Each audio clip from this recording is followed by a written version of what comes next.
আসসালামু আলাইকুম। খুব দুঃখের সাথে আজকে ভিডিওটা করা হচ্ছে। প্লিজ ভিডিওটা দেখেন আর ভিডিওটা বেশি বেশি শেয়ার করে দিবেন।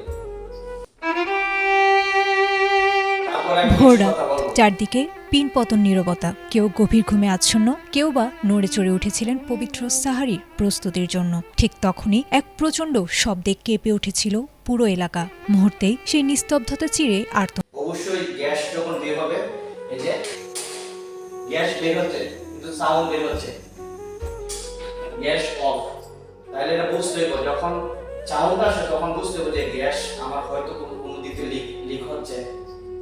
আসলে ভিডিওটা বেশি বেশি শেয়ার করে দিবেন। আর আপনারা রান্নাঘরে যাওয়ার আগে অবশ্যই সাউন্ড আছে কিনা, গ্যাসের কোনো সাউন্ড বের হচ্ছে কিনা আপনারা দেখবেন।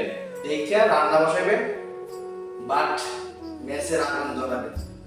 আজকের ভিডিওটা খুব দুঃখজনক, প্লিজ ভিডিওটা শেয়ার করে দেবেন। একটি ভুল সারা জীবনের কান্না।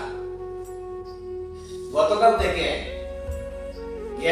গ্যাসের চুলা অনেক জায়গায় নষ্ট হচ্ছে, ঢাকা, চট্টগ্রাম, আসলে অনেক জায়গায় নিহত হচ্ছে। ভিডিওটা দেখেন, তারপরে আমি কিছু কথা বলছি।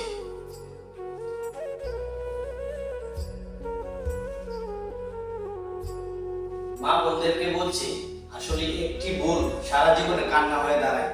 আপনারা যখন রান্না করেন প্লিজ একটু সময় দেখবেন, দাঁড়িয়ে থাকবেন, আপনি চুলা অফ আছে কিনা বা গ্যাসের কোনো সাউন্ড আসছে কিনা, সাউন্ড বের হচ্ছে কিনা, একটু মনোযোগ দিয়ে দেখবেন।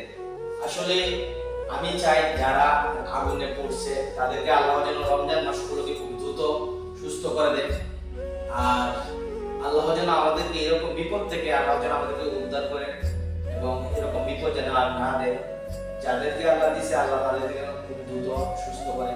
আর আমরা একটু সময়ের কারণে, একটু ভুলের কারণে, একটি ভুলের কারণে সারা জীবনে কান্না হয়ে দাঁড়ায়। আমরা যদি একটু দাঁড়িয়ে দেখি, চাউটা খুব কষ্ট লাগলো। আসলে এসব লোকদের জন্য আল্লাহর কাছে আমরা সকলে দোয়া চাই, আল্লাহ যেন ওনাদেরকে খুব দ্রুত সুস্থ করে মা বাবার কোলে ফিরিয়ে দেয়, সন্তান মায়ের কোলে ফিরিয়ে দেয়। ভালো থাকবেন সবাই, সুস্থ থাকবেন। আসসালামু আলাইকুম।